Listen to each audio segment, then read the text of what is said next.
நம்ம இன்னைக்கு பார்க்க போற பாடம் வந்து கரைசல்கள். கரைசல்னா என்னது அதை பத்தி தான் பார்க்க போறோம். இப்ப விளையாண்டு முடிச்சிட்டு வந்தோடனே அம்மா நமக்கு ஜூஸ் தர்றாங்க, ஒரு எலுமிச்சம்பழம் ஜூஸ் தர்றாங்கன்னு வச்சுக்கிடுவோம். அந்த எலுமிச்சம்பழம் ஜூஸ் வந்து எப்படி தயாரிக்கணும்? எலுமிச்சம்பழம் ஜூஸ்ல என்னென்ன இருக்கும்? எலுமிச்சை சாறு இருக்கும், தண்ணி, அப்புறம் கொஞ்சம் உப்பு. இந்த மூணு சேர்ந்துதான் எலுமிச்சம்பழம் ஜூஸ் வந்து நமக்கு வந்து கிடைக்குது. அப்ப எலுமிச்சம்பழம் ஜூஸ் வந்து ஒரு லிக்யூட் ஸ்டேஜ், ஒரு நீர்ம நிலையில தான் இருக்கு. இது வந்து கரைசல். அப்ப கரைசல் எப்படி உருவாகுது? ரெண்டு அல்லது அதற்கு மேற்பட்ட பொருட்கள் ஒரு கலந்து இருக்கிறதா கரைசல். இந்த கரைசல் வந்து நம்மளுடைய வாழ்க்கையில, அன்றாட வாழ்க்கையில பயன்படுது. எப்படி பார்த்தோம்னா, நம்ம சாப்பிட்ற உணவு நம்ம சாப்பிட்டு முடிச்சு அந்த சத்துக்கள்லாம் நம்மளுடைய உடம்புக்கு வந்து உள்ள வெவ்வேறு பாகங்களுக்கு கடத்தப்படணும். எப்படி கடத்தப்படுது? குடல் உறிஞ்சி மூலமா அது ரத்தத்தின் வழியாக கடத்தப்படுது.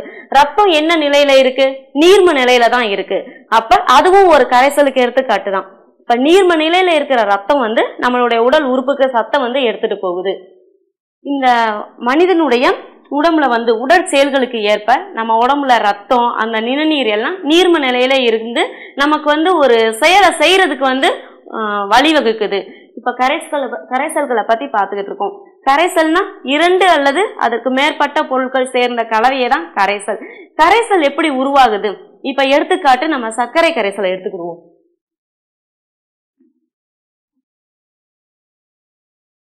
சர்க்கரை கரைசல் இதை எப்படி உருவாக்கணும்? சர்க்கரை,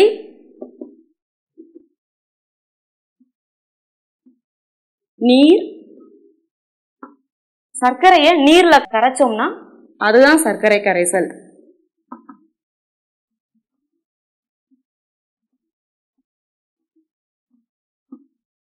இந்த சர்க்கரைங்கிறது என்னது? கரைபொருள்.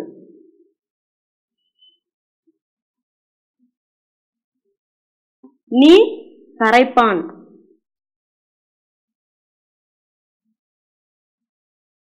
இது கரைசல். கரைபொருளையும் கரைப்பானையும் சேர்த்தோம்னா நமக்கு கரைசல் வந்து கிடைக்கும். கரைசல் எப்படி உருவாகுது? கரைபொருளையும் கரைப்பானையும் சேர்த்தா நமக்கு கரைசல் வந்து உருவாகுது. இதுலயே ஒரு படித்தான இருமடி கரைசல், பலமடி கரைசல், இப்படின்னு கரைசலை வந்து வகைப்படுத்தலாம். இருமடி கரைசல்னா இதுதான் இருமடி கரைசலுக்கு எடுத்துக்காட்டு. ரெண்டு பொருள் சேர்ந்ததுன்னா அது இருமடி கரைசல். இதே மூன்று பொருள், இங்க ரெண்டு பொருள் இருக்கு, இன்னொன்னு ஏதாவது எக்ஸ்ட்ரா சேர்த்தோம்னா அது மும்மடி கரைசல். இப்படி கரைசலை வச்சு நம்ம வகைப்படுத்தலாம். அடுத்து நம்ம பார்க்க போறது கரைபொருள்னா என்னது, கரைப்பான்னா என்னதுன்னு பார்க்க போறோம். கரைபொருள், கரைப்பான். ஒரு கரைசல்ல எந்த பொருள் வந்து குறைந்த அளவு இருக்குதோ அது வந்து கரைபொருள். ஒரு கரைசல்ல எந்த பொருள் குறைந்த அளவு இருக்குதோ அது கரைபொருள். எந்த பொருள் வந்து அதிக அளவுல இருக்குதோ அது வந்து கரைப்பான். இப்ப இதுக்கு வந்து நம்ம உப்பு கரைசலை எடுத்துக்கலாம்.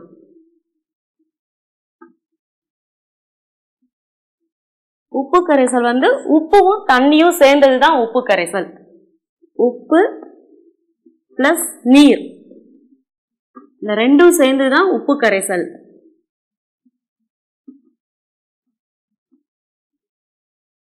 இங்க உப்புங்கிறது கரைபொருள்,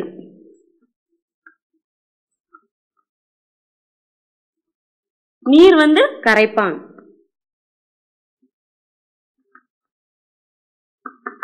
equal to கரைசல்.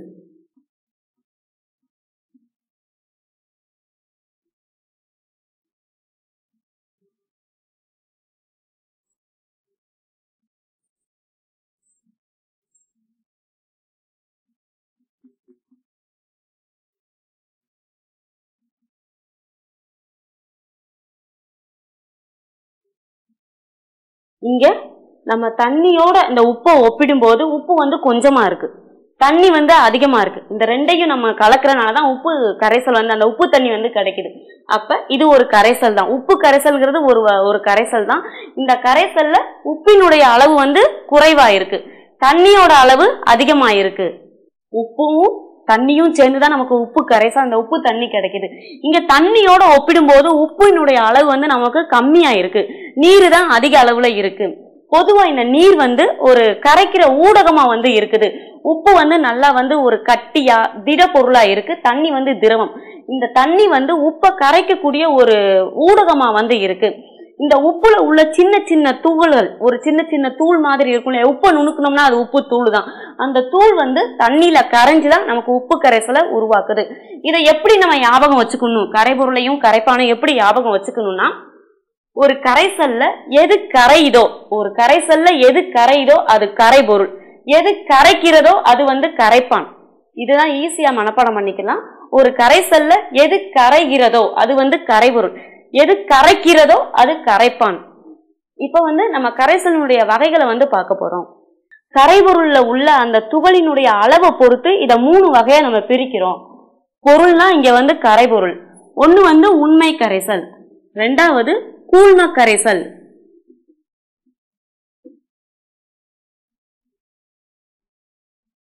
மூன்றாவது தொங்கல், தொங்கல்கள்.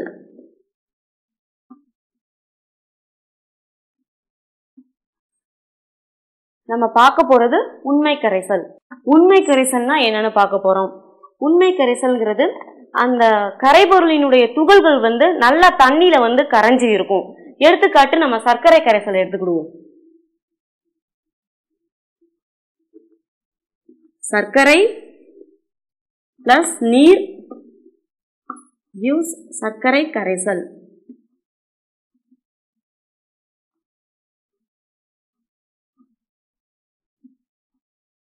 இதுல அந்த சர்க்கரை வந்து தண்ணியில நல்லா கரைஞ்சுதான் இருக்கும். ரெண்டும் கலந்துதான் நமக்கு சர்க்கரை கரைசல் வந்து கிடைக்குது. சர்க்கரைங்கிறது கரைபொருள், நீர் கரைப்பான்.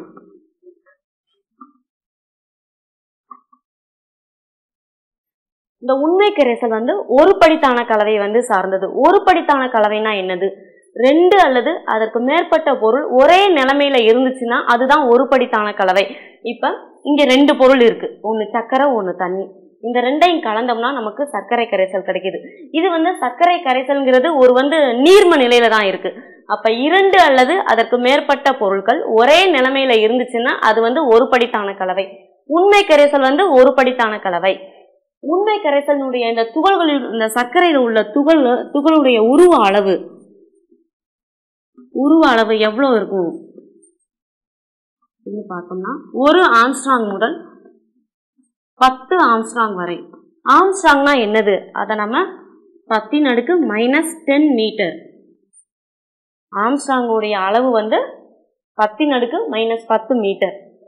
இந்த சர்க்கரையில உள்ள துகளினுடைய உருவ அளவு வந்து 1 ஆம்ஸ்ட்ராங் டு 10 ஆம்ஸ்ட்ராங். இந்த துகளை வந்து நம்ம கண்ணால பார்க்க முடியுமா? கண்டிப்பா முடியவே முடியாது. அவ்வளவு ரொம்ப ரொம்ப சின்ன சின்ன துகள்கள் தான். நம்ம சாதாரண கண்ணால இத பார்க்கவே முடியாது. ஒரு கண்ணாடியில நம்ம சர்க்கரை கரைசலை எடுத்துக்கிறோம். இதுல ஃபுல்லா சர்க்கரை தண்ணி வந்து இருக்கு. இங்க வந்து ஒரு டார்ச் லைட் இருக்கு.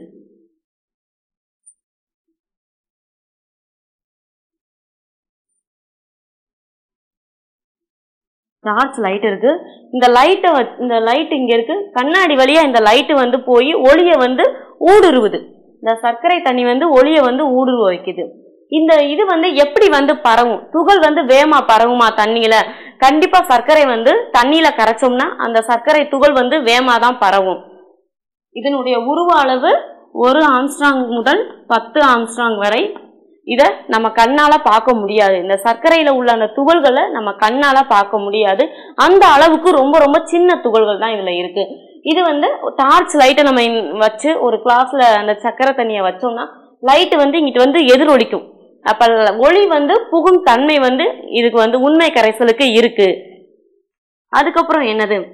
இது வந்து ஒரு படித்தானவை, எளிதில் வந்து பரவும். இந்த சர்க்கரை கரைசல் வந்து சர்க்கரை வந்து நீர்ல நல்லா பரவும். பரவிதான் நமக்கு வந்து சர்க்கரை கரைசல் வந்து கிடைக்குது. ஒளிய சிதற செய்யாது. இப்ப இந்த டம்ளரை நம்ம சூரிய ஒளி படுற இடத்துல வைக்கிறோம். அந்த சூரிய ஒளி வெளிச்சம் வந்து இந்த கண்ணாடி டம்ளர் வழியா பட்டுச்சுன்னா ஒளிய வந்து சிதற அடிக்காது. பாதி வந்து கண்ணாடி டம்ளருக்குள்ள வரும், பாதி வந்து வெளியே வந்து போயிரும். அப்ப ஒளிய வந்து சிதற செய்யாது. எது? உண்மை கரைசல் வந்து ஒளிய வந்து சிதற செய்யாது.